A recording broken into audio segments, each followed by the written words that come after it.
Good morning बच्चों। आज हम शुरू करेंगे परमुटेशन।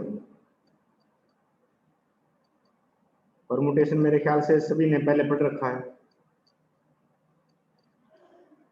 +1 में आता है मेरे ख्याल से, +1 +2 के अंदर।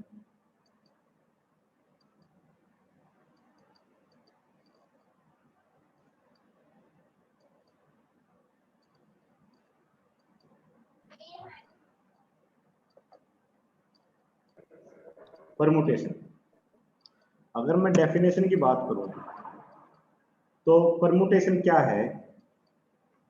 परमुटेशन अरेंजमेंट है किसकी? ऑब्जेक्ट्स की। कैसे? इन स्पेसिफिक ऑर्डर, जिसमें हम या तो सारे के सारे ऑब्जेक्ट को कंसीडर कर सकते हैं या फिर उनमें से कुछ को। ठीक है, परमुटेशन क्या है? Is an arrangement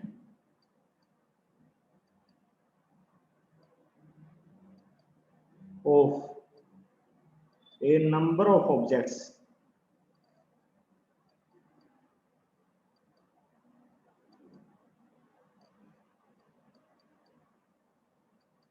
in some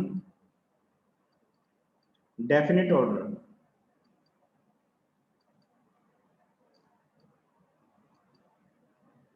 taken some or all at a time।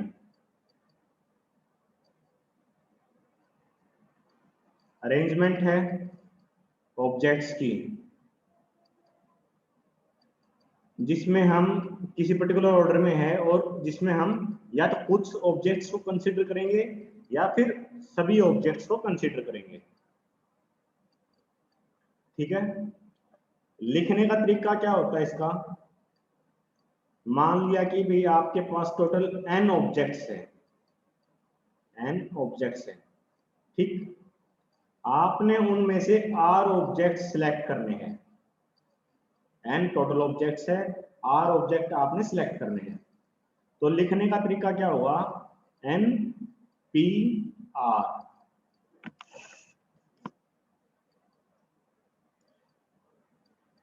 n p r ये इसका लिखने का तरीका है।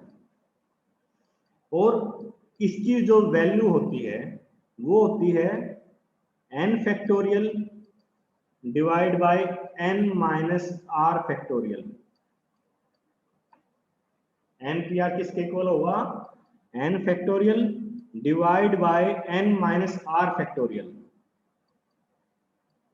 फैक्टोरियल सबको पता है? एक बार बताओ मुझे, नहीं तो फिर पहले मैं फैक्टोरियल बताऊंगा।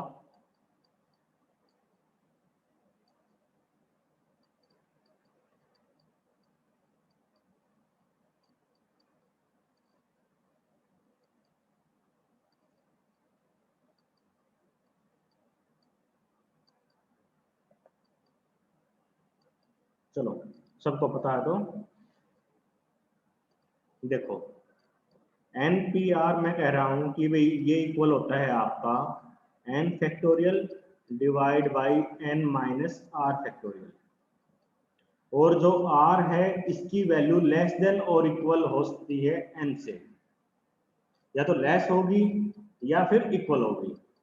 n से ग्रेटर वैल्यू नहीं हो सकती इसकी, क्योंकि जितने आपके पास टोटल ऑब्जेक्ट है आप उसमें से ही तो कुछ सिलेक्ट करोगे, उससे ज्यादा तो सिलेक्ट कर नहीं सकते, है ना। तो इसलिए r की जो वैल्यू है ये लेस देन और इक्वल हो सकती है n से, लेस भी हो सकती है और इक्वल भी हो सकती है। अब जब मैं बात कर रहा हूं कि भाई NPR इक्वल है आपका n factorial divide by n minus r factorial, तो ये वैल्यू आई कैसे? ये जो आपका फॉर्मूला बन गया ये आया कैसे? तो चलो देखते हैं इसको कैसे आया ये। सपोज करो आपके पास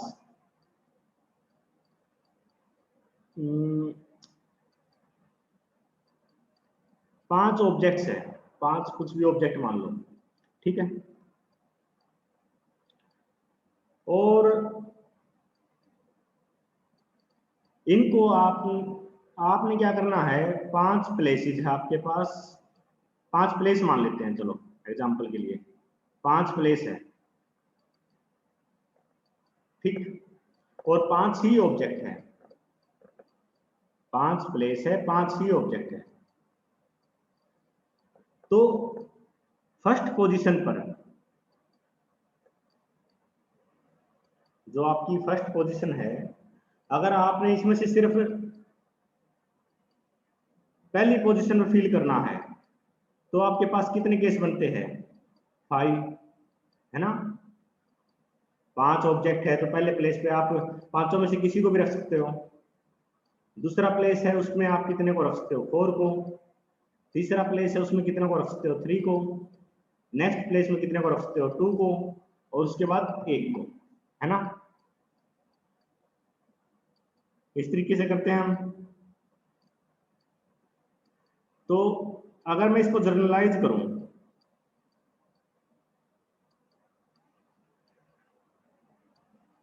मान लेते हैं कि भाई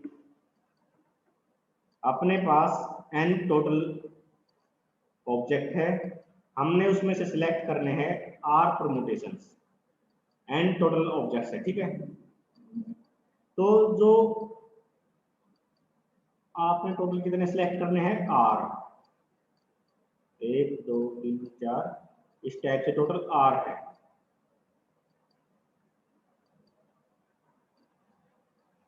ठीक, अब पहली जो पोजीशन है, मतलब जो पहला जो ऑब्जेक्ट आप सिलेक्ट करोगे उसके लिए अपने पास कितने ऑप्शन है, n, है ना। पहला ऑब्जेक्ट, टोटल n ऑब्जेक्ट है, r ऑब्जेक्ट आपने सिलेक्ट करने हैं। जो पहला ऑब्जेक्ट सिलेक्ट करोगे उसके लिए आपके पास n ऑप्शंस है, और सेकंड ऑब्जेक्ट को सिलेक्ट करने के लिए आपके पास कितने बचे, n-1, है ना। और सेकंड, उसके बाद थर्ड ऑब्जेक्ट सिलेक्ट करने के लिए आपके पास कितने ऑप्शंस है, n-2, और नेक्स्ट के लिए n-3, और यहां पर कितने बचेंगे, n-r+1। कैसे बचे, समझ में आ रहा है ना। देखो, जो पहला ऑब्जेक्ट सिलेक्ट किया तो मैं इसको ऐसे लिख सकता हूं, n-0, है ना। जब सेकंड ऑब्जेक्ट मैंने सिलेक्ट किया तो उसको मैं कैसे लिख सकता हूं, इसको मैं लिख सकता हूं n-2+1, ऐसे लिख सकता हूं।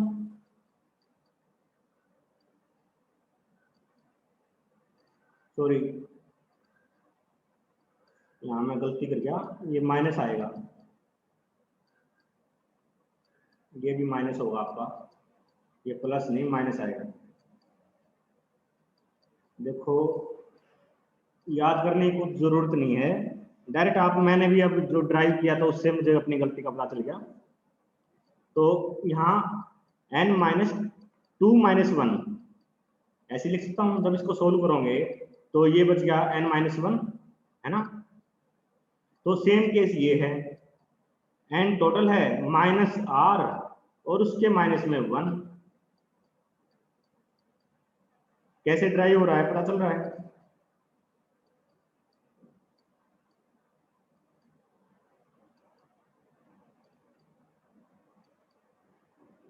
और जब इसको अगर आप और अच्छे से ड्राइव करते हो, npr, ये किसके इक्वल कह रहा हूं मैं, n factorial divide by n minus r factorial, है ना। इसको सोल्व कर लो पूरे को, तो वो आपका जो नंबर आएगा वो इसी के इक्वल आएगा, n into n-1 into n-2 into n-3, इस टाइप से, और n-r+1। अगर मैं इस ब्रैकेट को हटा देता हूँ तो प्लस हो जाएगा ना, ये आ जाएगा। क्योंकि ये वाला जो पोर्शन है नीचे वाला, इसकी जो नेक्स्ट पोजीशन होगी उसके साथ ये कैंसिल आउट हो जाएगा, n-r फैक्टोरियल।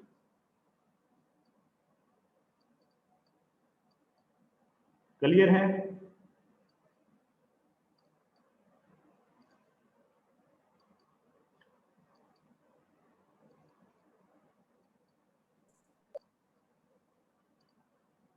इसके बाद n माइनस आर फैक्टोरियल होगा और वो n माइनस आर के साथ कैंसिल आउट हो जाएगा।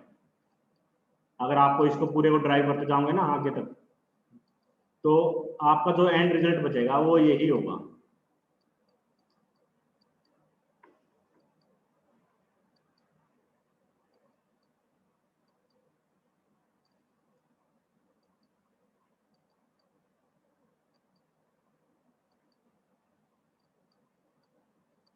अब अगर मैं बात करूं कि भाई अगर मैं लिखता हूं npn, npn का क्या मतलब है, यहां मैंने r की जगह n ले लिया।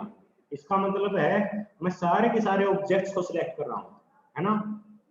अगर मैं सारे के सारे ऑब्जेक्ट्स को सिलेक्ट कर रहा हूं, इसको ड्राइव करो, n factorial divide by n minus r factorial, r की जगह अपने पास है इस टाइम n फैक्टोरियल, ठीक।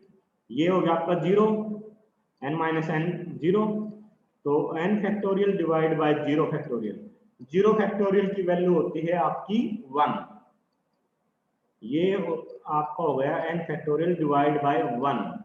इसका मतलब क्या हुआ, n फैक्टोरियल आपका आंसर है। जब n ऑब्जेक्ट्स है उसमें से आप सभी के सभी ऑब्जेक्ट्स को सिलेक्ट करते हो, तो उस केस में अपना फॉर्मूला निकल के आया n फैक्टोरियल, ठीक है। तो अब मुझे क्वेश्चन का आंसर करो, 4p2 इसकी वैल्यू क्या होगी, फटाफट कैलकुलेट करके बताओ।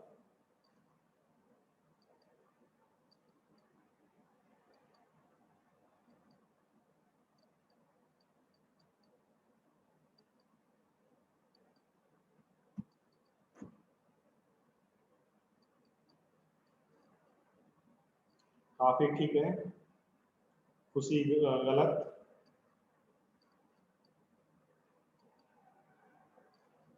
अंजू ठीक,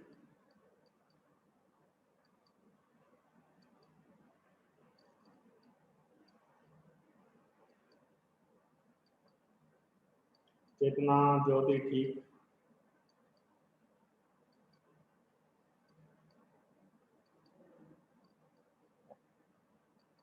देखो यहां पर n क्या है आपका 4, r क्या है 2, है ना। इसको कैसे करोगे, n फैक्टोरियल, n की वैल्यू आपकी 4 divide by n minus r factorial, है ना। n की वैल्यू 4, r की वैल्यू 2 फैक्टोरियल। तो 4 फैक्टोरियल को मैं अभी एज इट इज रखता हूं और नीचे बचा आपका 2 फैक्टोरियल। 4 फैक्टोरियल को क्या लिख सकता हूं मैं, 4 into 3 into 2 factorial divide by 2 factorial. 2 factorial से 2 फैक्टोरियल कैंसल आउट, आपका आंसर बचा 12, जिसका गलत था पता चला।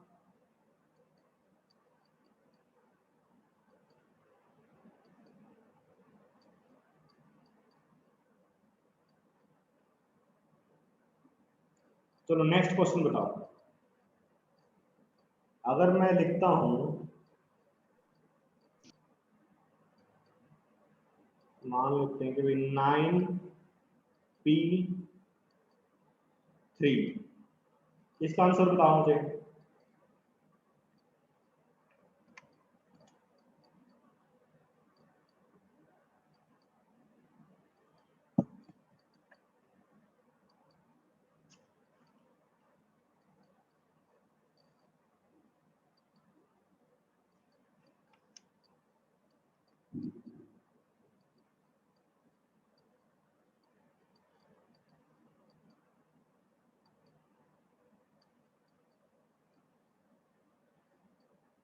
काफी ठीक है आपका आंसर, अंजू आपका भी ठीक है, ज्योति आपका भी ठीक है।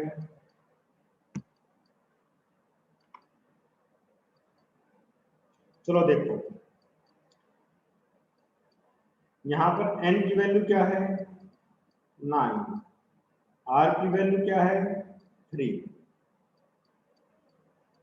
सोल्व करो, n factorial divide by n minus r factorial, 9 minus 3 factorial.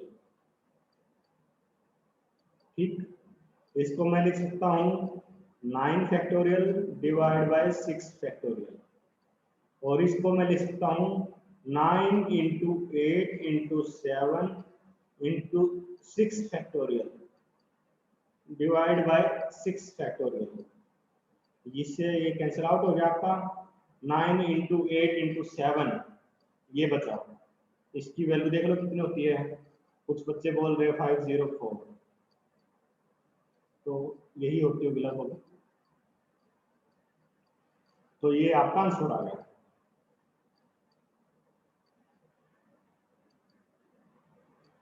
सबको क्लियर है कि भाई फैक्टोरियल कैसे करते हैं हम कैलकुलेट?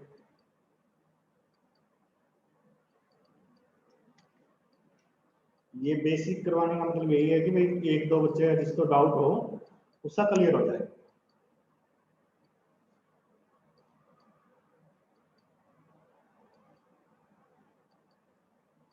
चलो अब क्वेश्चन देखते हैं कैसे आते हैं। मान लिया कि भाई आपके पास 10 बंदे हैं, 10 पीपल, और आपने उनको एक लाइन में अरेंज करना है।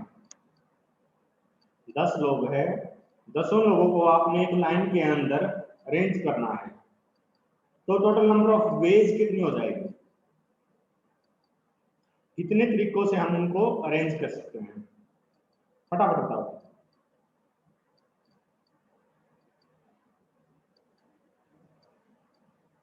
दस लोग हैं, आपने उनको एक लाइन के अंदर अरेंज करना है, 10 को, और इसमें आप कितने तरीकों से या कितने नंबर ऑफ वेज है जिसमें आप इनको अरेंज कर सकते हो?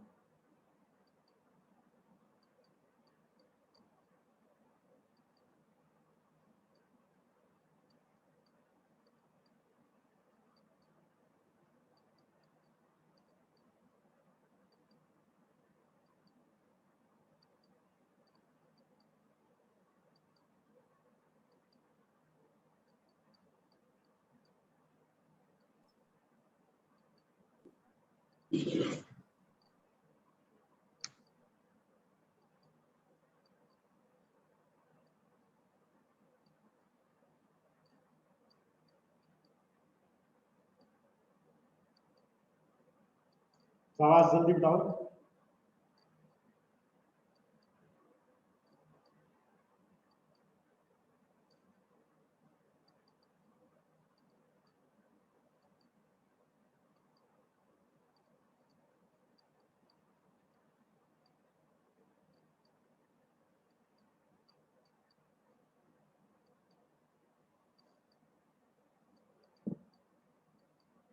मैं क्वेश्चन रिपीट कर रहा हूँ। 10 लोग हैं, ठीक है, आपने उन सबको एक लाइन के अंदर अरेंज करना है, खड़ा करना, मतलब एक के बाद एक खड़ा करना आपने उनको, तो टोटल नंबर ऑफ वेज कितनी बन जाएगी? कितने तरीकों से आप उनको खड़ा कर सकते हो?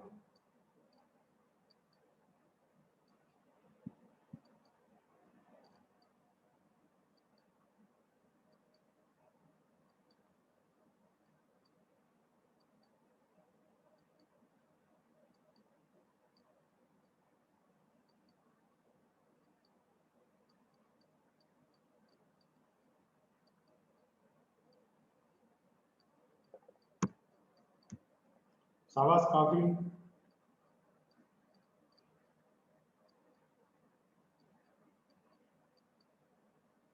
कितना ठीक है?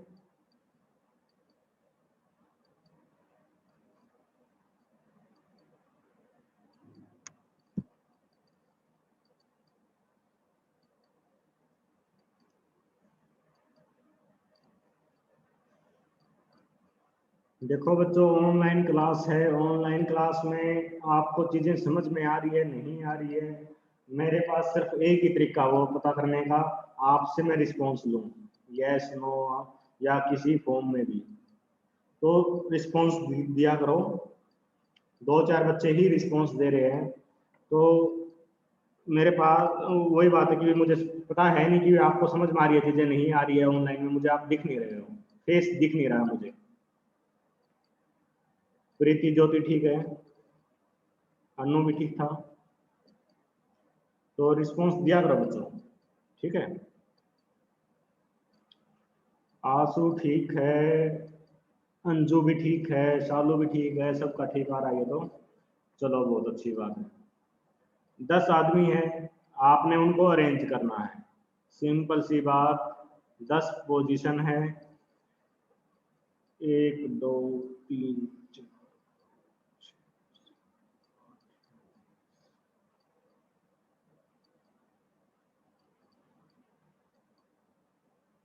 10 पोजीशन है, और पहली पोजीशन पर 10 आदमियों में से कोई भी आ सकता है ना। तो अपने पास टोटल ऑप्शन है 10। अब सेकंड पोजीशन है, इसमें 9 आदमी बचते हैं अपने पास, 9 में से कोई भी आ सकता है।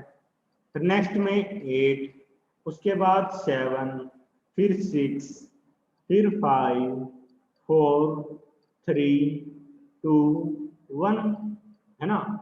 तो इन सबको मल्टीप्लाई करोगे तो क्या होगा, 10 फैक्टोरियल, ठीक। चलो इस क्वेश्चन को थोड़ा सा मॉडिफाई और करते हैं। 10 आदमी हैं आपके पास, जिनमें से 2 बहुत पक्के दोस्त हैं, ठीक है। वो कहते हैं कि भाई हम तो खड़े होंगे तो साथ में खड़े होंगे, ये नहीं हमारे बीच में कोई और बंदा आएगा, पक्के दोस्त है। तो आप इन को कितनी वेज में अरेंज कर सकते हो। 10 आदमी है टोटल, 10 पीपल, ठीक है। 2 कहते हैं कि हम हमेशा साथ में खड़े होंगे, तो इनको आप कितने तरीकों से अरेंज कर सकते हो, फटाफट बताओ।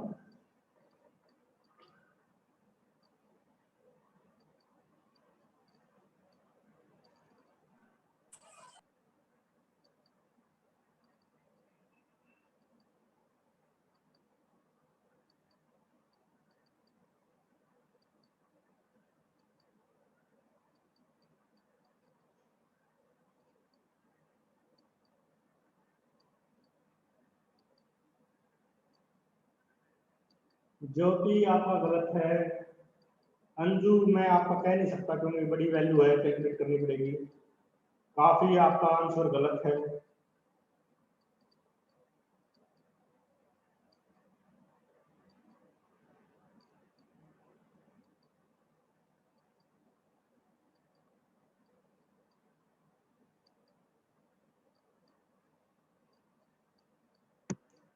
सवा बच्चे बताओ।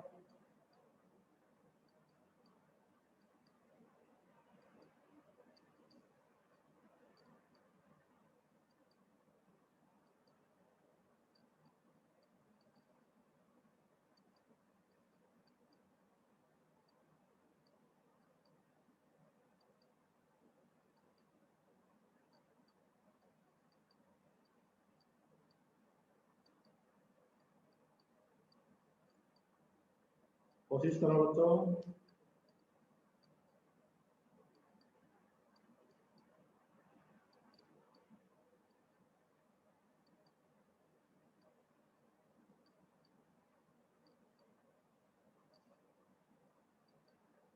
टेन इंटू 9 ना, गलत है।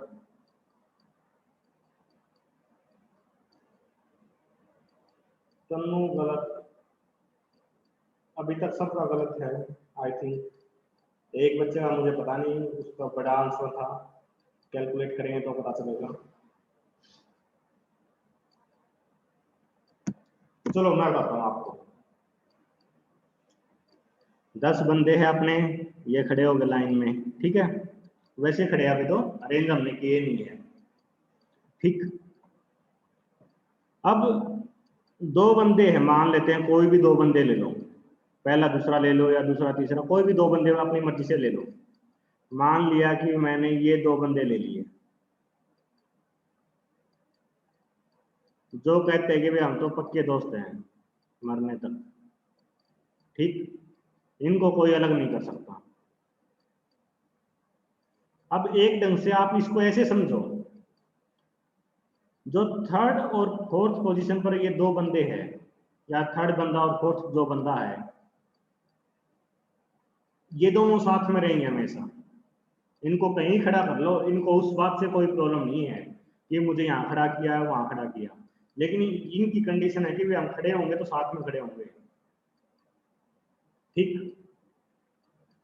तो एक ढंग से इसको ऐसे समझ लो कि भाई ये एक ही बंदा है, मैं इनको अलग अलग नाम नंबर ना देके मैं इसको एक ही नंबर दे सकता हूं, क्योंकि इन्होंने खड़ा तो साथ में ही होना है ना। अगर मैं इन दोनों को एक नंबर दे देता हूं, आप अपने पास कितने बंदे बचे बताओ, फटाफट आंसर करो। जितना आप आंसर करोगे उतनी जल्दी आपको समझ में आएगा। हाँ 9। अब अपने पास 9 बंदे बचे, हमने 9 बंदों को अरेंज करना है। तो 9 बंदों को अरेंज करना है तो क्या आंसर होगा, 9 फैक्टोरियल, क्योंकि आपके पास 9 ही जगह है, जगह तो 10 है वैसे, लेकिन जो थर्ड पोजीशन है अपनी, इसमें दो बंदे हैं ना, जगह तो दो ही लेंगे, ये जगह तो एक ही नहीं लेंगे, जगह दो लेंगे, है ना। तो 9 जगह है, 9 बंदे अरेंज कर दिए, कितने तरीकों से, 9 फैक्टोरियल से। इतना समझ में आया सबको, 9 फैक्टोरियल कैसे आया।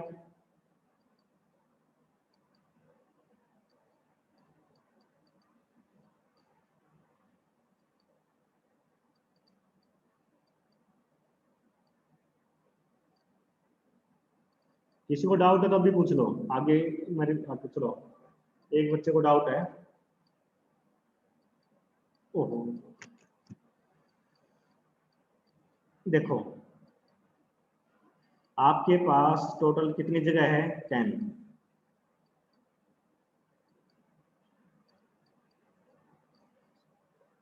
आपने इन पे 10 बंदों को अरेंज करना है, और हमने मान लिया कि भाई दो बंदे हमेशा साथ में खड़े होंगे, ठीक। तो साथ में खड़े होंगे तो जगह भी वो दो ही लेंगे, उनको आप चाहे यहाँ पर खड़ा कर लो, इन दो जगह पर, या पर यहाँ खड़ा कर लो, कहीं खड़ा कर लो, साथ में होंगे लेकिन जगह दो लेंगे, है ना। तो सपोज करो मैं इन दोनों को इस पोजीशन पर दे देता हूं, एक पे मान लिया ये राम है और ये श्याम है, राम श्याम हमने इस जगह पर खड़े कर दिए, ठीक। अब जगह टोटल बची कितनी, 3, 6, 8, और एक जगह ये बचती है 9, है ना।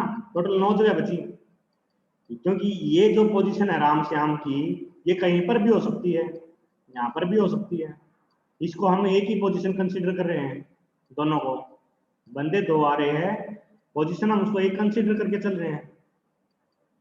तो 9 फैक्टोरियल अपने पास ऑप्शन आते हैं, लेकिन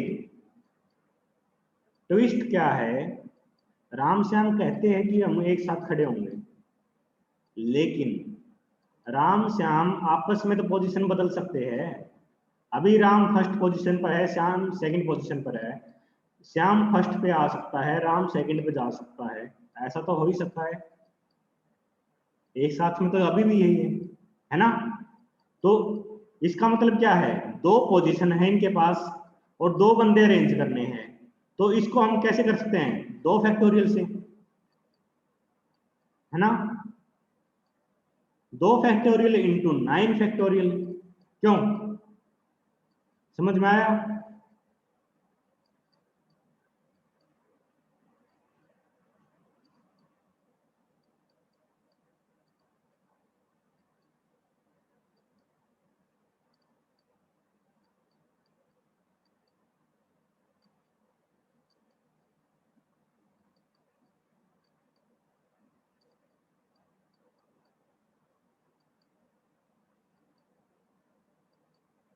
किसी को डाउट है कभी पूछो।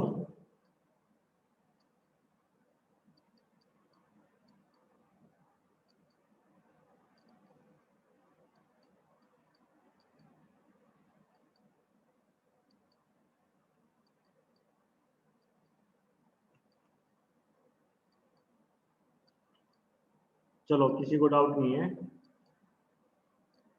अब इसी क्वेश्चन को थोड़ा सा और चेंज करते हैं। जो दो बंदे पहले साथ में थे, अब वो कहते हैं भाई हम तो एक दूसरे के जानी दुश्मन है, हम एक साथ खड़े नहीं होंगे चाहे कुछ हो जाए। समझ में आ रहा है? पिछले केस में क्या था, दोनों में बहुत ज्यादा प्यार था, दोनों साथ में खड़े हो रहे थे, लेकिन अब एक दूसरे के जानी दुश्मन है वो। अब कहते हैं कि भाई हम एक साथ में खड़े नहीं होंगे। वही 10 लोग हैं, दो बंदे एक दूसरे के जानी दुश्मन है, तो आप इन 10 लोगों को कैसे अरेंज कर सकते हो, कितने वेज में? आंसर करो फटाफट। 6 मिनट बचती है, 1 मिनट आपके लिए है।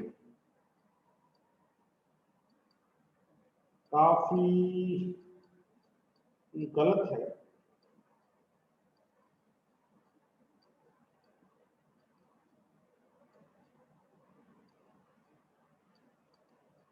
पूजा गलत।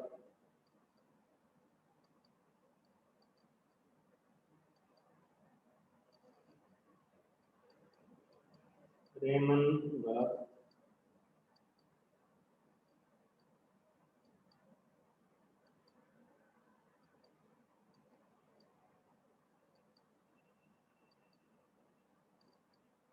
अंजू गलत।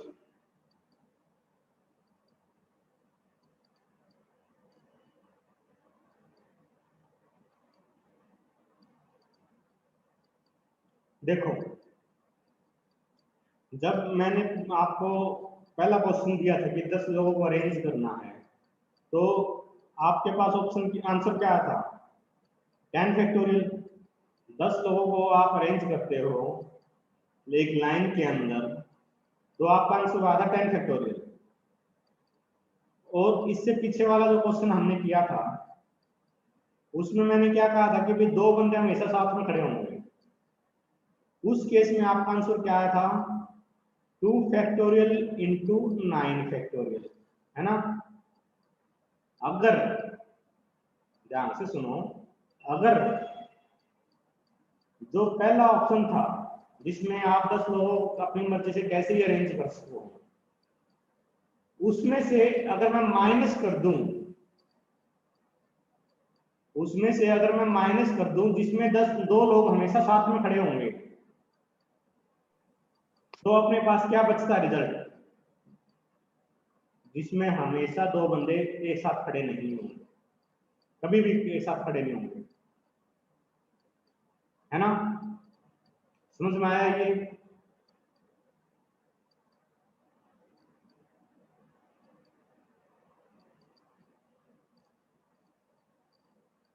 आंसर समझ में आया? 10 factorial minus 2 factorial into 9 factorial.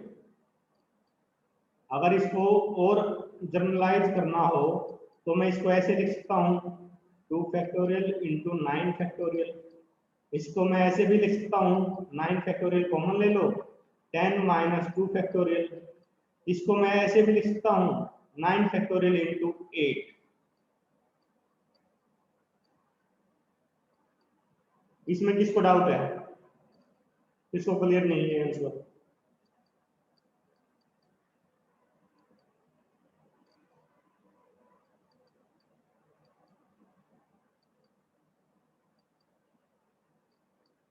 फटाफट बताओ बच्चों, 3 मिनट बचती है, मीटिंग एंड होने वाली है।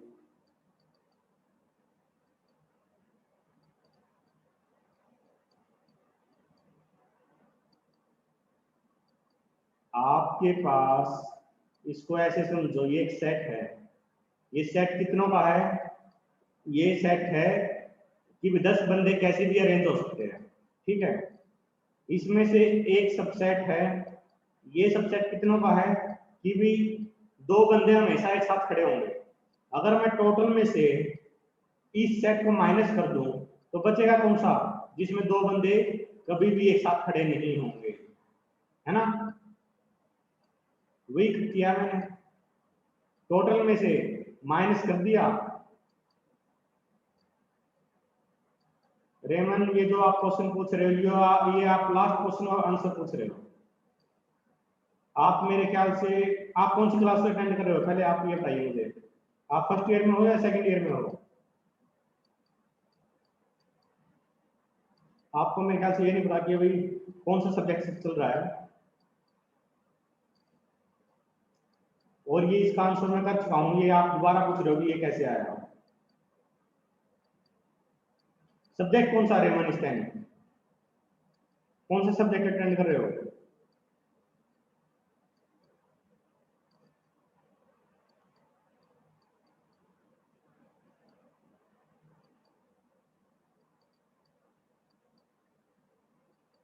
रेमन कौन से सब्जेक्ट की क्लास है ये?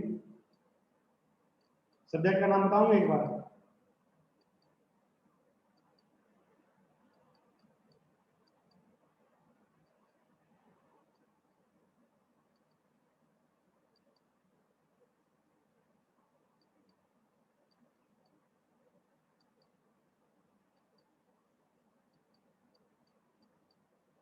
तो टोटल में से हमने माइनस कर दिया कि भाई दो बंदे हमेशा साथ में हैं, तो आंसर आया कि भाई दो बंदे हमेशा साथ में नहीं होंगे अगर माइनस करते हैं तो। ठीक है, बाकी कल करेंगे नेक्स्ट लेक्चर में।